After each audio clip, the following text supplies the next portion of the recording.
Hey, bonjour à vous, alors j'espère que vous allez bien. Je suis ravi parce qu'aujourd'hui j'ai quelqu'un à vous présenter.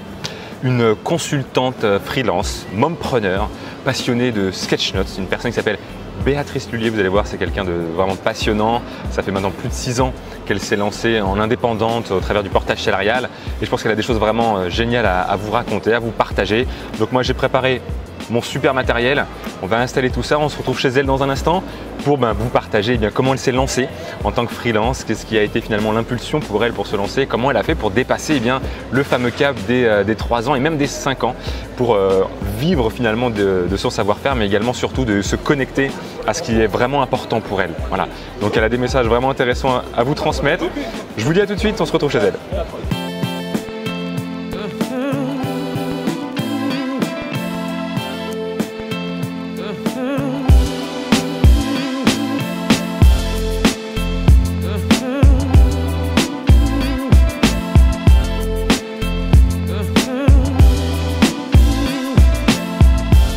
Bonjour à vous, ici David Vening, j'espère que vous allez bien. Je suis ravi parce qu'aujourd'hui je suis avec Béatrice. Salut Béatrice. Bonjour David, ça va? Ça va super et toi? Très très bien. Bon, en fait on vient de déjeuner ensemble pendant 2 heures, donc on se resalue pour vous, mais on va passer un super moment. Et je suis ravi pourquoi? Parce que Béatrice, quelqu'un que j'ai rencontré il y a pas longtemps, on a fait connaissance suite à une des conférences et c'est quelqu'un de passionnant. Tu as tout un tas d'activités, de casquettes, donc tu vas pouvoir nous parler un petit peu plus.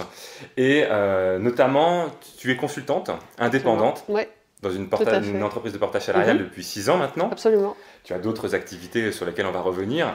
Et ce que j'aimerais partager en fait dans cette vidéo, c'est justement que tu puisses nous raconter un petit peu quel a été ton parcours qui t'a permis de te lancer en tant que consultant indépendant, parce que je trouve ça juste passionnant là, quand tu m'en as parlé, et puis voilà, de nous partager quelque part ton évolution, ce qui t'a permis de te lancer, et puis d'avancer pour en arriver là où tu en es aujourd'hui. Avec plaisir, sans problème. En fait, moi j'ai démarré donc, il y a 6 ans en tant que consultante freelance, mais avant cela j'ai un parcours d'une quinzaine d'années, d'abord dans la formation en présentiel, ensuite dans la formation à distance, et puis un beau jour, un coup de ras-le-bol, tu sais. C'est ce que c'est. Tu sais, la goutte d'eau qui fait déborder le vase et qui fait que non, je veux plus de cette vie-là, stop, voilà, temps mort. Est arrivé un moment aussi, je pense, un moment de ma vie où, là, je vais peut-être aussi m'adresser aux mamans ou aux futures mamans, mais est arrivé un moment où j'avais envie de fonder une famille, d'avoir un enfant, et c'était juste, il me semblait en tous les cas que c'était pas compatible avec la vie que je menais à l'époque, qui consistait en des semaines de 50 heures, 60 heures de boulot. Donc, il y a eu ça, et puis, comme toujours, il y a l'événement, tu sais, l'événement de trop, la goutte d'eau, comme je dis, qui fait l'élément déclencheur qui fait qu'à un moment donné, bon, ça suffit, je vais arrêter ça. Donc en fait, je suis partie de chez mon dernier employeur et je me suis demandé, mais qu'est-ce que je vais faire en fait? Et quand on me demandait en fait chez mon dernier employeur, mais tu pars pour faire quoi exactement? Eh bien, je ne savais pas. Quand tu t'es lancée, en fait, tu n'avais pas encore de projet finalement. Non, mais je ne savais pas. C'est-à-dire que je partais, je ne savais pas ce que je voulais faire. J'aimais mon métier, j'aimais ce que je faisais. Je le faisais avec une équipe extraordinaire. Je travaillais dans le multimédia, dans le e-learning, et j'étais directrice de production dans une société qui était spécialisée dans le e-learning. Et vraiment, j'adorais mon métier, c'était pas le problème. J'adorais l'équipe avec laquelle je travaillais, c'était pas le problème. C'est juste que je n'aimais plus les conditions dans lesquelles on me demandait d'exercer. La façon d'exercer ton activité finalement te convenait plus. Exactement. Et donc voilà. Et donc j'ai dit je pars, mais tu pars pour faire quoi? Et quand je disais en fait je ne sais pas pour l'instant, on ne me croyait pas, mais c'est pourtant une réalité. C'est-à-dire que juste voilà. Ouais. Tu vois, le constat en fait de ras-le-bol était là, mais sans savoir forcément ce qu'allait être la suite. Et en fait, j'ai tiré profit donc à l'époque, il y avait encore le DIF, et donc j'ai demandé à profiter de mon DIF pour faire un bilan de compétences. Okay. Et donc c'est pendant ce bilan de compétences que petit à petit, tu sais, tu poses des choses, tu oses peut-être exprimer des choses. Ouais, tu vas creuser, chercher dans des endroits où peut-être forcément, en temps normal, on n'irait pas. Et je sais que la coach qui m'a accompagnée pendant ce bilan de compétences m'a fait mettre le doigt sur un certain nombre de choses. Et je me souviens qu'en tout début de bilan de compétences, je lui avais dit dans l'absolu, j'aimerais bien un jour lancer mon activité, mais c'était le un jour, tu sais... un jour très hypothétique. C'est ça. Je disais, dans 5 ans, j'aurai assez de bouteilles, j'aurai assez d'aplomb, assez d'expérience, etc. pour prétendre devenir consultante freelance. Mais là, en gros, pour moi, j'étais pas prête, quoi. Ouais, ce que tu me disais ce midi, justement, que quand tu imaginais consultant, tu disais, oh là, mais attends, expert. C'est ça, expert. Je suis le spécialiste de mon domaine. Et du coup, ça te donnait quelque part un petit peu d'appréhension par rapport à ça. Absolument. Et puis l'impression, on parle parfois du syndrome de l'imposteur. Ouais, c'est vrai. J'étais typiquement dans ce cas de figure-là, à me dire, mais qu'est-ce que je veux bien pouvoir apporter au marché ? On ne m'attend pas de toute manière. Qu'est-ce que je vais bien pouvoir faire ? Et puis, voilà, je pense que je suis tombée sur quelqu'un de vraiment très très bien, très très compétent pour me faire ce bilan de compétences. Et de fil en aiguille, tu sais, tu tires des choses. Et puis finalement, au bout alors le bilan a dû durer 2 mois et quelques, 2 mois et demi. Et puis au bout des 2 mois et demi, la conclusion c'était... vous êtes prête en fait, Béatrice. Vous êtes prête pour le faire dès maintenant. Donc après, libre à vous. C'était ça, en fait, de le faire ou pas. Mais vraiment, c'est apparu comme une évidence. J'étais mûre pour ça et voilà. Donc ça a été un peu, ok. On me dit que je peux mettre le maillot de bain et que je peux sauter dans le grand bain. Ok, mais comment je vais faire ça ? Et puis, en fait, je me suis dit, d'accord, je veux y aller, mais je veux pas y aller seule. Voilà. C'est-à-dire que moi, j'ai toujours travaillé en équipe. Ouais. J'ai toujours, justement, comme je te le disais tout à l'heure, chez mon dernier employeur, je travaillais avec une équipe formidable, avec des chefs de projet talentueux que j'accompagnais dans leur travail de gestion de projet, e-learning, etc. Et voilà, j'ai toujours aimé ça, le côté équipe. D'être ensemble, le côté collaboratif. Je suis très, je suis beaucoup dans le collaboratif. Et du coup, je me suis dit, je veux bien y aller, mais me lancer comme ça dans le grand bain toute seule, je vais pas y arriver. Et en fait, assez vite, j'ai eu l'idée de monter un collectif. Donc au début, j'ai commencé à contacter quelques personnes que je connaissais, avec qui j'avais déjà travaillé, parce qu'ils étaient eux-mêmes freelance. Et puis je leur ai dit, un peu timidement, tu sais, ouais, je suis en train de me lancer en freelance, tout ça. Ça te dirait qu'on monte un petit collectif, ça ? Ouais, super idée, ouais. Et alors là, mais tout de suite, les quelques personnes à qui j'en ai parlé étaient hyper partants immédiatement. Et c'était des personnes donc freelance aussi, qui étaient dans des secteurs d'activité similaires aux tiens ou différents ? Oui, absolument. Donc tous dans le domaine du e-learning et tous freelance. Ok, voilà. Très bien. Et donc ça a été un peu le point de départ d'un collectif qui aujourd'hui est devenu une association, qui a donc 6 ans, qui s'appelle aujourd'hui Learning Sphere et qui compte 26 membres. Wow. Voilà. Donc ça a grandi petit à petit. Notre idée n'est pas de grossir. L'idée, c'est de bien nous connaître les uns les autres. Et ce sont donc tous des consultants, tous indépendants et tous dans le domaine du digital learning. D'accord. Voilà. Et l'objectif pour vous, en fait, de cette association, c'est donc de l'entraide. C'est ça. C'est de l'apport de mission aussi. Absolument. Exactement. Donc ça s'est construit au fur et à mesure, puis ça continue de toute façon à se construire, à évoluer. Mais l'idée première, c'était ça. C'est exactement ce que tu viens de dire. Ça résume très bien l'entraide, l'apport de mission, et puis la dernière chose, c'est de la visibilité par rapport au marché. On est plus fort. Notre baseline, alors on la met pas trop en avant, mais c'est pourtant une réalité, c'est notre union fait notre force, et notre union fait votre force, en parlant à nos prospects, à nos clients, parce que s'ils font appel à l'un, ils peuvent faire appel à c'est un peu l'arbre qui cache la forêt. Quand vous faites appel à l'un, il y a en fait plein de monde derrière. Il y a plein de flèches dans le carquois. Il y a toujours une solution. C'est ça. Et donc l'idée, c'était ça. Initialement, moi, c'était... c'est vraiment parti d'une peur, en fait. C'est parti d'une peur de partir toute seule et donc de se raccrocher. Et ça, c'est peut-être un premier conseil que je donnerais aux personnes qui te suivent, c'est de leur dire vous fonctionnez par le réseau, et ce réseau, si entre guillemets il n'existe pas, vous pouvez le construire. Moi, c'était un petit peu ça n'existait pas. J'avais pas connaissance d'associations, voilà. Et donc, assez naïvement, toute naïveté dehors, je l'ai construit. On a construit quelque chose de super aujourd'hui, et je pense que c'est quelque chose qui aide justement dans l'exercice de nos activités. Et ça, il y a une autre chose aussi que je voulais dire, c'est que il y a une chose, donc, comme je t'ai dit, je voulais pas y aller seule. Oui. Et moi, je dis souvent, l'association ou le réseau, il aide aussi à lutter contre la solitude du consultant. C'est-à-dire qu'on peut très vite se retrouver, avoir peur de se retrouver seul, derrière son ordinateur, à bosser. Parce que tu commences à être chez toi, quand tu deviens freelance, finalement, tu vas pas tout de suite prendre des bureaux, tu commences chez toi, donc tu es très isolé. C'est ça. Et toi, si tu fais pas l'effort comme tu l'as fait d'aller voir les autres, effectivement, tu peux te retrouver seul. Voilà. Donc ça, je pense que, en tous les cas, moi, comme je dis toujours, à chaque problème, sa solution. Donc ça, c'est quelque chose que j'ai identifié comme étant un problème potentiel. Et la solution que j'ai mise en œuvre, c'est celle-là. C'est de construire mon propre petit réseau. Et puis après, qu'il y a un réseau évidemment plus étendu, puisque, comme je disais, chaque arbre cache la forêt. Mais tu es ce que moi j'appelle une fédératrice. Tu fédères en fait autour de toi des acteurs, des professionnels, pour justement s'entraider les uns les autres à se développer dans l'activité et même effectivement alors, au niveau de la résolution de problèmes, de l'entraide, de ne serait-ce que de l'écoute et aussi de l'apport d'affaires mutuelles, etc. Ok, super intéressant. Voilà, donc ça a été un peu le premier step. Et puis après, j'ai envie de te dire, ces 6 dernières années, il s'est passé plein de choses. C'est-à-dire que je ne vois pas ça comme une période linéaire. Avec...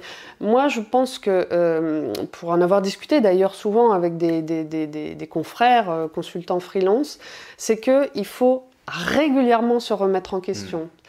Très régulièrement. Votre offre, elle doit toujours rencontrer un marché, une attente. Donc si vous vous imaginez faire le même métier pendant des années, aujourd'hui c'est mort, excusez l'expression, mais c'est un peu ça. C'est régulièrement, moi ceux que j'ai vus durer le plus longtemps, ce sont ceux qui, en gros, tous les ans, 1 an et demi max, reprenaient le temps de... Voilà. Prennent un peu de temps pour soi, se repositionnent, se reposent les bonnes questions. Est-ce que je suis en train de proposer quelque chose sur lequel il y a encore du répondant, etc.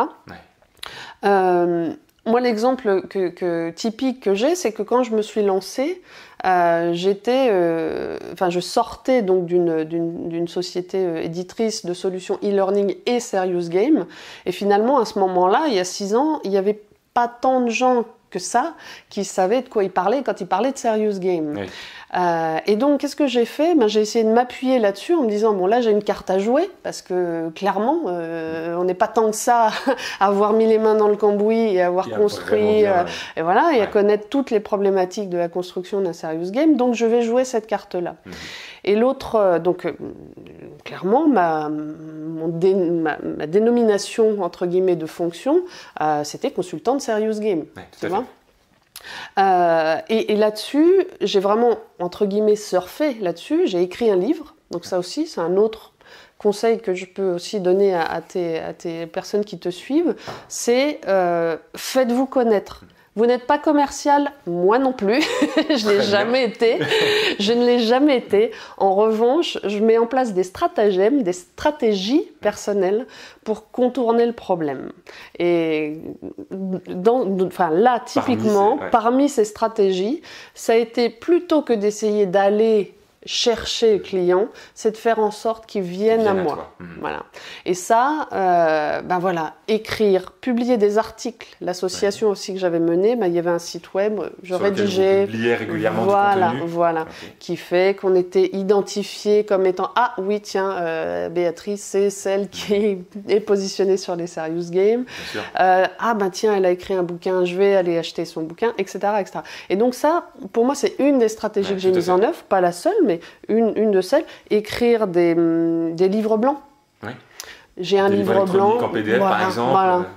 Il y en a un qui avait été mis en ligne sur un site, alors je ne sais pas s'il existe encore, mais qui s'appelait Les Livres Blancs des Échos, je crois. D'accord. Il avait été téléchargé plus de 6000 fois. Waouh. Donc ça donne un... Est-ce que sur ces 6000 fois, il n'y aurait pas potentiellement des clients C'est ça, voilà. Ouais, donc voilà, enfin, je pense qu'il y a... Voilà, c'est une stratégie comme une autre, et elle fonctionne bien. Ça, il y a un truc que je peux vous assurer, c'est qu'elle fonctionne bien, parce que c'est voilà, c'est ce qui m'a permis de durer pendant ces 6 années en tous les cas. Et pour quelqu'un qui a jamais écrit un livre ou quelque chose comme ça, par exemple, comment toi, tu as appréhendé la chose? C'était quelque chose que tu avais déjà fait, d'écrire un livre, ou c'était la première fois? Non, c'était la première fois. On n'est pas là dans le monde de bisounours. La relation à l'éditeur, c'est pas forcément très bien passé. J'ai écrit le livre très très rapidement. Après, je savais à peu près ce que j'allais dire dedans, mais après, moi j'ai jamais eu de difficulté à écrire. Ça a toujours été une force, donc ça n'a pas été un problème que de construire une structure et ensuite d'écrire tout ce que j'avais à dire sur le sujet. C'est quelque chose qui m'est très naturel. Pour toi, été assez naturel. Absolument. Et depuis toujours. Moi, c'est plus le côté écrit, j'ai du travail à réaliser. Donc, ok, je comprends effectivement le fait de produire du contenu. C'est aussi effectivement une des raisons d'ailleurs de cette vidéo. Enfin, voilà, quand on permet finalement à notre marché, alors que ce soit des prospects, mais aussi des partenaires potentiels ou des prescripteurs potentiels de nous trouver, effectivement, ça nous permet d'attirer à nous des interlocuteurs intéressants. Mais avant d'en arriver là, parce que cette stratégie-là, effectivement, c'est une stratégie qui porte ses fruits, mais au tout départ, comment tu as fait pour trouver tes premiers clients, tes premières missions? Est-ce que c'est le contenu qui te les a apportés tout de suite, ou est-ce que... Par relationnel, les toutes premières missions par relationnel. Une était une ancienne cliente de mon dernier employeur qui, quand elle a su que je me lançais en freelance, a dit « Ah, je peux donc travailler avec toi en direct ?» Excellent. Très bien. Donc voilà, ça a beaucoup fonctionné comme ça, en fait, de par la réputation que je m'étais forgée aussi en tant que salarié. Donc je sais qu'il y a beaucoup de consultants freelance qui démarrent comme ça aussi, d'avoir été repérés. D'aller chercher, tu parlais du réseau tout à l'heure, d'utiliser finalement le réseau le plus direct au départ, et puis après finalement de venir alimenter avec d'autres stratégies, comme toi tu l'as dit, par le contenu, il y en a tout un tas, mais effectivement ça en fait partie. Absolument. Et donc du coup, tu as évolué pendant ces 6 années. Et là, tu arrives à un nouveau moment. Je pense même, qu'il y a même eu, comme je te dis, il y a eu une première période qui a duré, je dirais 1 an et demi, 2 ans. Là, j'ai repositionné mon offre de service pour être vers finalement ce qui était mon cœur de métier, que j'avais un petit peu perdu de vue, qui était finalement... tout ce qui concerne les process, les méthodologies de conception et de production et de gestion de projet e-learning. Donc c'est vraiment aider les sociétés, les organisations à mettre en place leurs propres cellules e-learning. Donc des chefs de projet, des concepteurs pédagogiques qui sont peut-être des formateurs par ailleurs, formateurs présentiels, qu'on forme à la conception pédagogique multimédia, parce qu'on ne conçoit pas une formation présentielle comme distancielle ou en ligne. Exactement. Donc il y a un certain nombre de choses à prendre en ligne de compte. Et puis finalement, tout le process, tous les outils, tous les templates qu'il faut créer pour permettre à une organisation d'être ultra efficace, et grosso modo que cette cellule puisse être sollicitée par exemple un service dans le marché, dire le marketing veut sortir une formation, je m'adresse à la cellule e-learning, et la cellule e-learning prend le projet à bras le corps. Le contenu et est en mesure de livrer au final des contenus de formation en ligne, dans des temps raisonnables, etc., dans le respect des budgets, de la qualité et des délais. Donc voilà, ça a été mon job pendant 2 années de plus. Et puis là, il y a 2 ans, donc encore 2 ans plus tard, ça a été pour le coup de davantage travailler entre guillemets pour moi, cette fois, de m'appuyer sur mes compétences pour développer des contenus de formation. Alors cette fois, à l'attention de consultants freelance qui ont une expertise, un savoir-faire et qui souhaiteraient le transposer en contenu e-learning de qualité.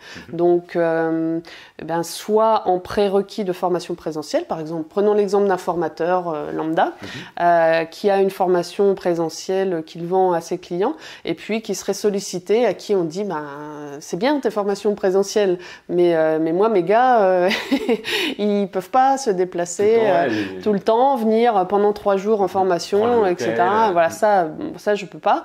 Donc est-ce que tu peux pas transposer une partie de ton savoir-faire en e-learning? Et voilà, et donc je les aide. Donc ça s'appelle la e-learning academy. Donc je vous invite à me rejoindre sur la e-learning academy si vous voulez en savoir plus. Je mettrai le lien de toute façon dans la description de la vidéo. Voilà, donc ça a été pareil, c'est une belle aventure. Donc cette aventure, elle continue bien sûr. Et puis une nouvelle ère qui est en train de s'ouvrir, encore un nouveau projet. Qui s'appelle donc Sketchnotes Facile. Alors les Sketchnotes, qu'est-ce que c'est?